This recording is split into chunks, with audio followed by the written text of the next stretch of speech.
Welcome back to Inside the Mind of Thursdays, episode 14. Okay, it's been 8 months since we've uploaded, we being me. So we'll do a little recap of what's been going on, also what's the plan going forward, and also just, talking about life, right? So this is my guest today. We got A-Train Orsaki. Thank you for joining the program. Anything to say?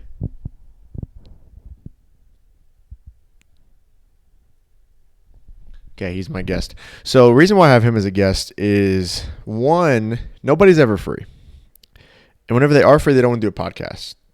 So we don't really have a lot of guests in the city anymore. If anybody wants to be a guest, hit me up. Let me know you got my number. But yeah, so I was thinking the podcast is probably going to transition to just idea dumping. I don't know. I may do book reviews. I may do comic reviews. I don't really know. I mean, I have all the equipment and I have my own apartment now. So I was like, you know what? I might as well get something going. So I think today I have a couple of ideas I want to talk about. And then, I may just free-ball it. Probably like 30-minute episode, something quick. So yeah, what's been going on? Last time we spoke, we were at the old house. Still there. Luke still has it. We may do a little Luke episode here at some point. Luke's always down for a good podcast. Moved. Did look summer coaching. Now I'm back in Lubbock for one more year. Yeah, A-Train's still here kicking. Pebbles. Sent one up to this guy for P. Last podcast, she was in it the whole time. Passed away. But we always got that memory of P. She sits here with us right here as our P remembrance. So she's going to kind of hang out right here, be our guest. So, yeah, I guess I had three things that I wanted to talk about, really. I was kind of hoping that we had more people to talk about it with, but I guess it'll just be me spewing my opinion. And yeah, so first was I recently deleted social media. I go on these social media up and forth. That's not a word. Back and forth about how I feel about it. And I think I've kind of landed on a consensus about how I feel about it. I've learned in this class about drug use that drugs aren't inherently good or bad. I don't think that's the case for social media. I think in the beginning it was inherently good. I think the idea of it is a good thing. You want to be social, you want to connect with people, and you want to be involved in people's lives. But I think it's kind of like a fool's gold. Why do I have to see someone's Instagram to feel involved with their life? You know what I mean? And I think now Instagram's become so, I don't know why I'm using Instagram. I think just all in general, like Snapchat, Instagram, Twitter. I think we've been sold this false narrative that we have to have it to be involved with people's lives. I feel like I'm more connected to people whenever I don't have Instagram or Twitter or Snapchat because I have to interact with you. I have to reach out to you. I have to call you. I have to see you. I can't just check your Instagram or send you something on Snapchat, send you something on TikTok. I have to interact with you. And that may just be like the society we're in now where it's kind of people aren't interacting as much. I think it also kind of blocks creative thinking. There's a saying that you never have a independent thought. It all stems from other thoughts that you hear about. And I think social media definitely increases that to the max. Your brain isn't meant to constantly get new ideas, constantly get new entertainment, constantly get dopamine hits all the time. And social media is one thing that does that for you. And, there's all types of stuff that people do, that I do, that are bad for you and that aren't great. But anyway, circle back to what I was saying, how things aren't inherently good or bad, and I believe that social media is inherently bad. That doesn't mean that using social media is a bad thing to do. I don't think judging someone for having Instagram I think that's the stupidest thing ever. I'm not like the, oh, you use your phone too much kind of guy. I personally don't like to be on my phone, but I'm not going to judge somebody for really enjoying Instagram, Twitter, whatever. I would, though, challenge people being audience, people being friends, whoever listens to this, I would challenge you to kind of take a look at what social media is doing for you in a positive and negative light. Because some people have relationships with social media that is unhealthy, whether it's just like distraction in an unhealthy way, distracting you from your life, distracting you from school, distracting you from friends. I think it's so normalized that you just check your phone whenever you have a second of free time, or whenever you're waiting in line, check your phone. Whenever you're at a restaurant and you're waiting for your order, check your phone. We're not like meant to have that. We're not meant to have something that's automatically curing our boredness. So I would challenge anyone that's watching this, do something that you normally could not do without your phone once. An example would be go to the gym without music or your phone. Go to class one day without your phone. Do something that people before our generation had to do without their phones, and just see how it makes you feel. Because whenever I first got rid of social media, it felt so weird to not be able to just scroll something. I resorted to YouTube Shorts. And for people that don't watch YouTube Shorts, don't watch YouTube Shorts. They take the best parts of Instagram Reels and TikTok and they just slice them and make it the most mundane, boring, uneducated, unfunny videos you could ever think of. It's like just movie clips. And I was sitting there like just scrolling YouTube Shorts, and I was like, what am I doing? Like, this is so boring. But it's the swipe. It's the new video that I'm not gonna know what's coming up next that made me want to do it. So I don't know. I would just challenge people to take a look at how you and your phone have a relationship, because it is a relationship. It's not a one-sided thing. And I think a lot of people are controlled by their phone.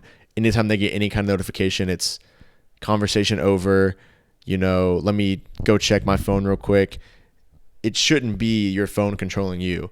You should have autonomy over your phone, And I don't know, I've just been thinking about that a lot. Pet peeve I have about it, not to get on a high horse, phones at dinner or a social gathering where I'm trying to have a conversation with somebody and like you're not engaged. I don't know. It just bugs me, Being on your phone whenever we're at a group setting is fine.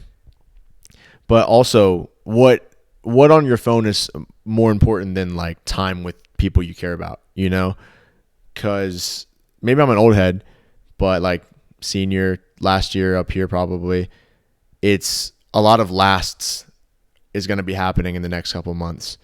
And why would I want to be buried in my phone whenever I could have a real conversation with somebody, or even just like do something together, like watch something together, do something together, play a game together, talk together. A lot of people big groups will just all be on their phone individually, and it kind of separates you from your group. So I don't know. I don't know where I was really going with that. I think it's just challenge people to not be on their phone as much. See how it makes you feel. You don't have to commit to deleting everything. That's not like the first step. I would say just like, hey, no phones at dinner, or whenever I go to this class, I'm not going to take my phone today. Just incorporate something daily or weekly that you're kind of away from your phone, because it's way more harmful than I think people give it credit for. So that was one I was thinking about a lot. Second, to kind of piggyback off that, to kind of go off of social media as well, I've had this thought of, are people really inherently bad, or is outside influences making them more, like, show more of their darker side, for lack of a better term, than like they should be?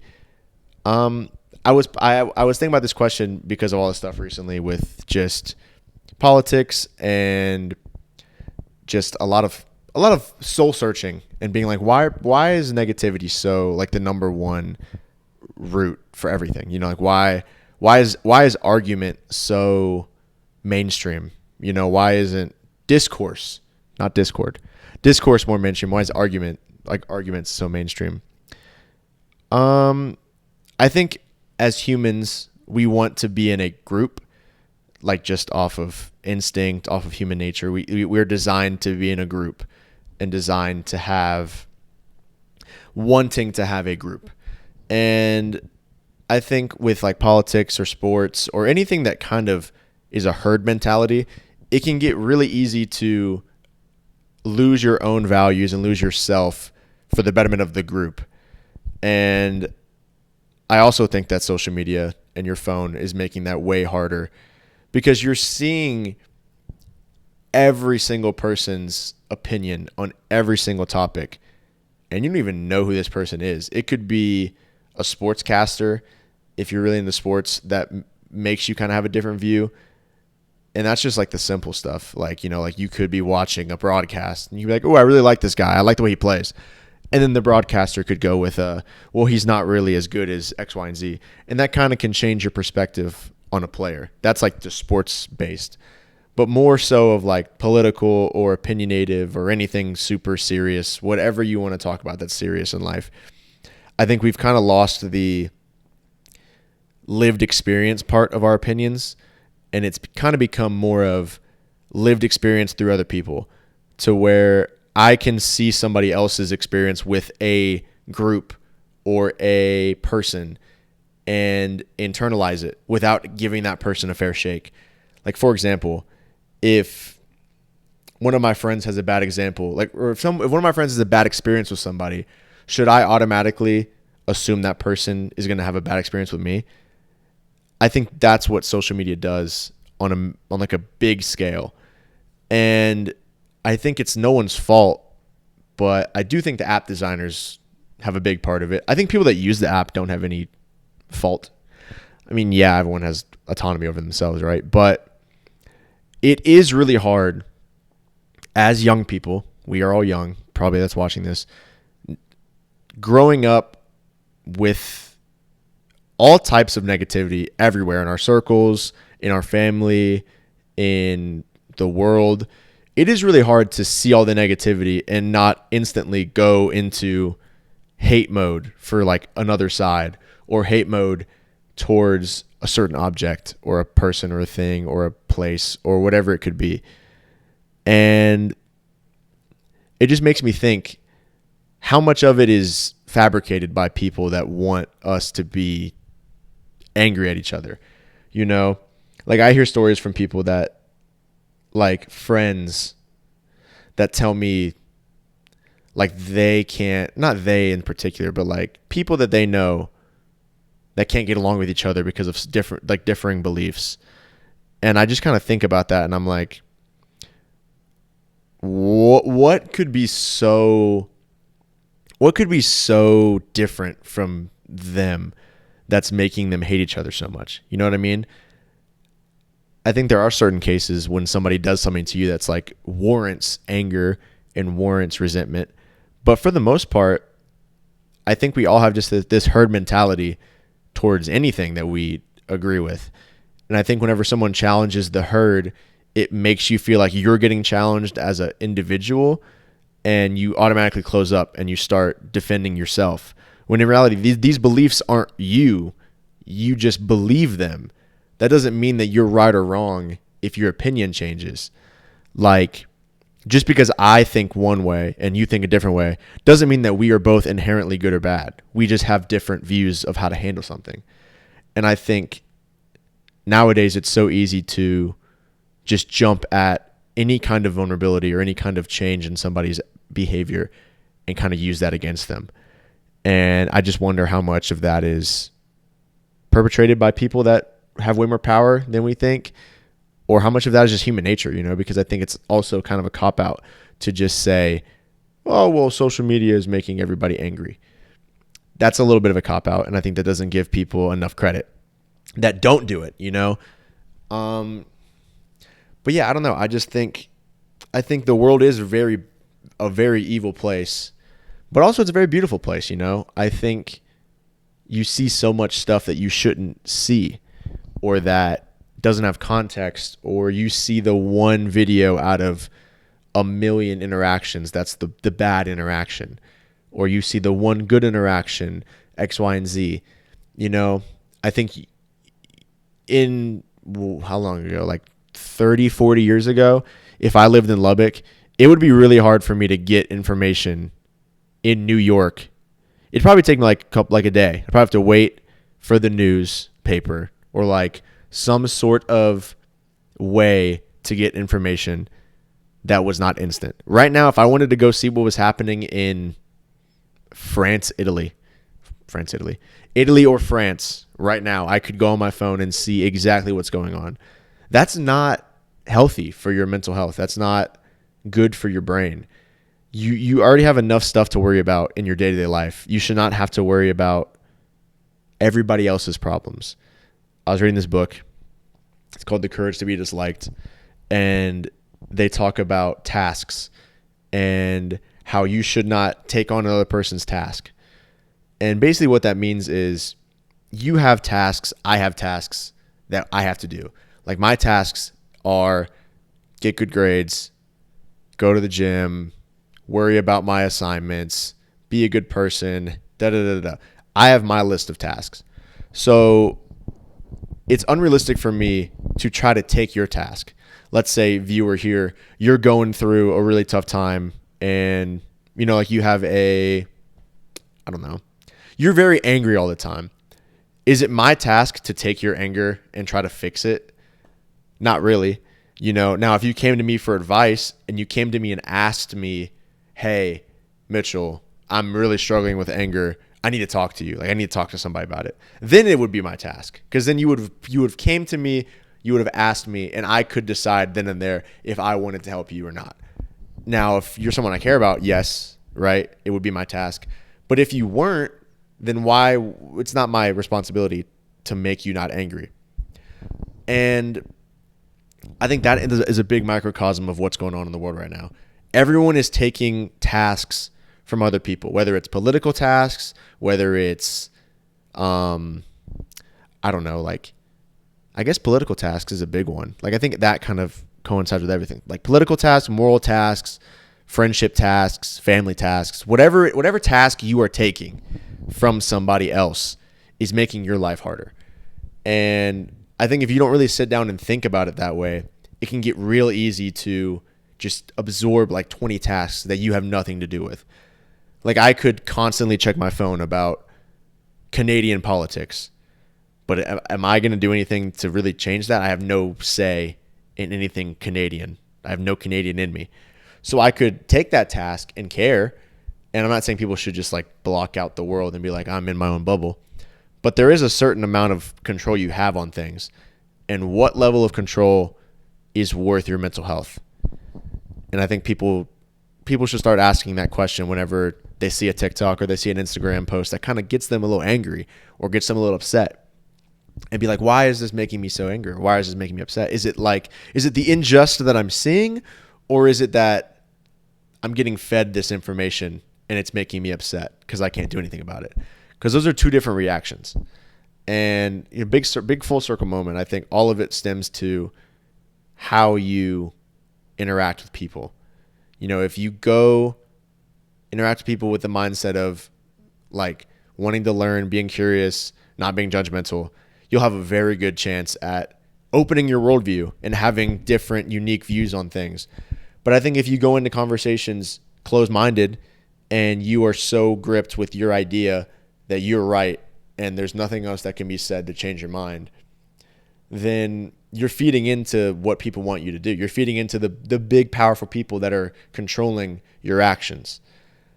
And I think it's harder now than ever to kind of have that nuance of you are not inherently wrong because you believe something.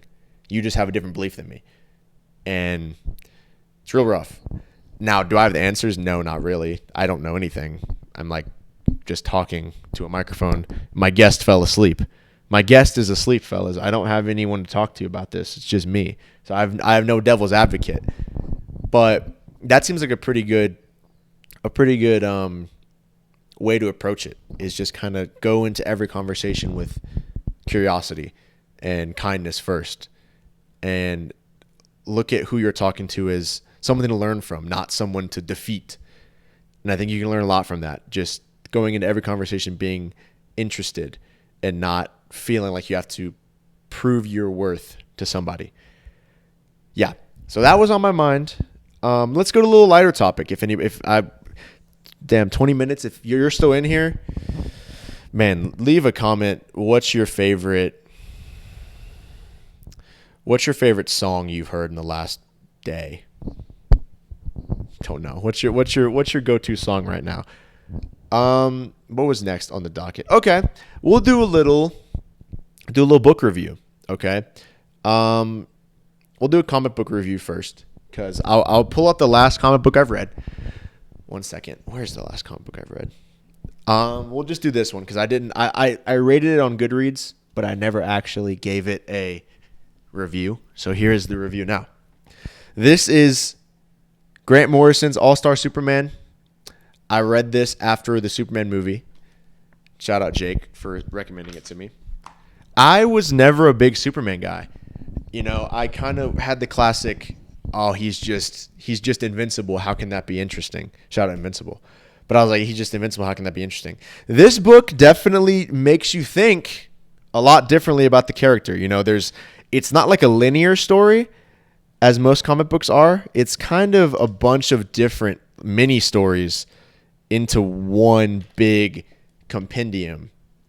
But it's a good starting point if you don't know anything about Superman, because it paints him in a light that I think people that just watch the movies don't get. Well, I think before this new one, you know, see if Jake, you want to come on the podcast and give everyone Superman information, please be my guest, because Jake knows way more about this than I do. But from what I have deduced, reading All-Star Superman and then reading a little bit of Absolute Superman and Red Sun Superman, is the whole compelling argument of Superman is that he is not human, is that he is trying to be human. It's way different than like the Snyderverse Superman, because I think that Superman didn't have a human element to him. You know, like he was very much alien, and you can tell he was alien. But I think the greatness of this is he was raised on Earth. So he doesn't know anything else but to be human, but he will never fully be human. And that is what makes it so compelling, is that he has all the characteristics of a human being. Like he was raised here. He knows all the morals. He knows all the values of being human, but he will never be able to fully be human because he's Kryptonian, right? And that's where all of the movies before this new one got it wrong, because it made him, well, I guess like the older ones, like the Christopher Reeves one were different, but I'm talking about like the recent iterations. It painted him out to be alien Superman, when in reality he's alien human Superman, because he was raised on a farm with Pa and Ma Kent, and they raised him to be a good man, right? So anyway, circle back to All-Star Superman. It really makes you see that he's not an alien living on Earth. He's like a human alien living on Earth, if that makes sense. Like he is trying his best to be a human. And it's very compelling. It is a really good book. You know, it is confusing if you don't know anything, because you're kind of just like, why is it jumping from story to story? But if you go into it with the open mind of, I'm going to read, I don't know anything about it, I'm just going to go into it. It's a very good, it gives you a lot of stories that kind of tie in everything. And it makes Superman way more compelling than the movies did before this last one. This last one was banging. But yeah, All-Star Superman, I'd give it a 4.5 out of 5. Definitely worth it. Definitely worth the read if you like Superman. It is really good. It's confusing in some parts, but it's definitely worth the read. Okay, let's transition to bad comic books I've read recently. I got two in mind. East and West I read, but that's not like a mainstream one, so I'm not going to talk about that one. I'll read one. I'll talk about one that I read. Okay, I got one. I read this Batman story called The First, I think it was either called The Last Night or The First Night. It's basically, the premise is so sick. It's basically set in 1940s noir Gotham. And it's set whenever Batman first became Batman, because that's whenever he was like created, was in the 40s. So it's kind of if you could go back in time and see that Batman. I guess he's more gritty. He's more shout out gritty. He's more grounded. The premise of the book is sick. It's in noir Gotham, way grounded story, and that's like my favorite type of any kind of story. It's like super grounded, gritty story. And spoilers ahead if you want to read it, but you shouldn't. There's nothing in it that gets me going. It starts off really sick and it builds the world really nice. Like it's like the Great Depression. Batman is here to try to save Gotham. You know, the classic tropes of Batman. And then they never do anything with that. They kind of just stick with that the whole time. And it's just like Batman struggling to be Batman because he's new. And you're like, okay, he's going to pick up here. Like there's going to be an iconic villain. There's going to be an iconic moment. You know, there's going to be something that's like a cool twist, like Tommy Gunn or something. That's not Batman. That's Marvel. No. Who am I thinking of? Because I was reading it and I was like, this guy's going to come in. Anyway, someone more that fits the bill of the times. You know, like, hey, I want to see a noir Penguin. Or, hey, I want to see a noir Two-Face. Like, that would be sick. Harvey Dent's in the comic book. Tommy Gunn's a boxer who was in Rocky. I would like to see Two-Face. Like, Two-Face noir would be sick. Or Penguin noir or Riddler noir or any kind of classic Batman villain adapted to being a noir would be sick. And the story was set up to where you could have done that, but they don't, and they make the villain zombies. And as soon as I saw that, I was kind of done with it. And it wasn't even cool zombies. It was just basically this scientist who's also a mob boss kills his henchmen and then makes them zombies so that they can't die. But then they die after a day and a half, but they're really strong for that day. And you don't... Batman's just fighting nameless zombies for 4 issues that are 40 pages each. And at the end, you kind of find out it was one of the people that work for the police. And it's not even anybody cool. It's just like generic cop number 4. And that's it. There's no cool villain. There's no cool fighting. It's just like a noir story with nothing. There's no cool interpretation at all. Now, if I could rewrite this story, I would have it 1940s Batman, noir, all that stuff. Harvey Dent exists. We don't have to turn him Two-Face yet. But there is an uprising in Gotham's underworld, and no one knows what it is. It's not as if it's new to Gotham, because Gotham's evil already, but the killings just seem way too random and way too sadistic to make any sense. And yes, I'm going to say it's the Joker, but it's not the Joker you think. It's not Clown Joker, because we're in noir. It's mime Joker. It's 1940s black and white mime Joker. And he's sick, but he doesn't talk. Okay? So he needs a spokesperson. What he does is he corrupts Harvey Dent into joining his side and being his spokesperson. In turn, Harvey Dent loses his mind because his good side realizes that this is bad, but his Two-Face side, which isn't real yet because he hasn't gotten burned, it's in his subconscious, is like, why don't you want to do this? And they have this dichotomy. End of the story. Batman and Mime Joker fight. Batman and Mime Joker can't talk. So he brings out Harvey Dent. Batman thinks Harvey Dent is on his side, but he's not. And he tries to attack Batman. In turn, Batman has to fight Harvey Dent, accidentally burning his side of his face, turning him to full Two-Face, and making Mime Joker win in turn because he's like, I made you fully convert Harvey Dent. Similar to The Dark Knight, but not, because it's noir. Let me know what you think in the comments. That was just off the dome. And I think I may have just rehearsed the Dark Knight. But I don't think I did because I think Two-Face wasn't that. I don't think Joker turned Two-Face into what he was. I think he just kind of did that because he went a little crazy. 30 minutes. Okay, we're going to end with this, and then we're going to upload this and see if we get any views. So, Bears are having a good week. Won against the Las Vegas Raiders. Let me get my Bears rant off my chest.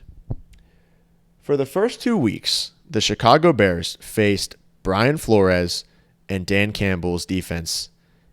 One was Monday night, one was Sunday. The Bears were up huge against the Vikings game 1. Should have won that game. Ben Johnson's homecoming week 2 Lions just got blown out by the Packers. Obvious loss. Started 0-2. Proceeded to have a generational game against the Cowboys where they dropped 31 points. Caleb Williams looked great. And everyone in the media was saying that the Dallas Cowboys sucked. The week after, they go and tie with the Green Bay Packers, who people say are the Super Bowl favorites. I just want some consistency in the media. If you're going to be a Bears fan or be a Bears supporter, obviously Caleb Williams is going to take time. His offensive coordinator last year was Shane Waldron. Let me say this again. Shane Waldron. Matt Eberflus is the worst defensive coordinator in the NFL statistically, and he was our head coach. Caleb Williams had to overcome all of that in year 1. This is Caleb Williams' year 1. Last year was him trying to survive, not dying. Most sacked quarterback. No time. Awful system. Awful coordinators. Awful coaching. So the national media expects Caleb Williams in game 2 to have Ben Johnson's system that Jared Goff took multiple years to master. They're expecting him to understand all of the concepts in week 3. And since he does not understand those, that we should put in Tyson Bagent.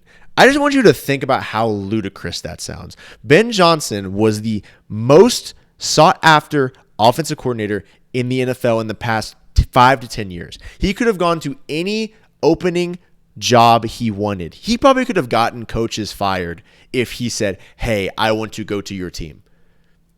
So you expect this man to come to Chicago and after 3 weeks bench the guy he came here for to start Shepard's Tyson Bagent. I'm all for clickbait and I'm all for getting your money and your views. But that's lunacy. Can we all agree? That's lunacy. Sports media is so stupid. It makes me not enjoy the sport when I hear things like this. Even if I was not a Bears fan. That is crazy town. Do you understand how crazy that sounds? This man would uproot his entire family to go coach Tyson Bagent because Caleb Williams can't make a middle of the throw field in week 3.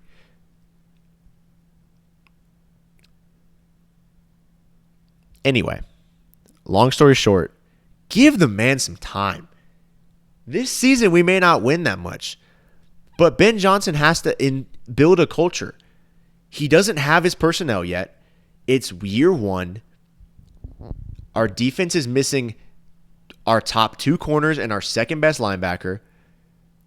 Our O-line is still a little shaky. Our left tackle's hurt. Our right tackle's a rookie. Give it some time, and we'll be fine. Thank you for episode 14 of Inside on My Thursdays. If you made it this far, holy shit, man. Shoot me a text on my actual phone number. Because I don't have Snapchat. If you don't have my phone number, I'm sorry. Leave a comment and I'll reach out to you. But if you've made it this far, fuck. Thank you. Hopefully next time we'll have a guest. But A-Train Saki, you got anything to say to the people? You were our 14th guest. You've been here the whole time listening. You got anything to say?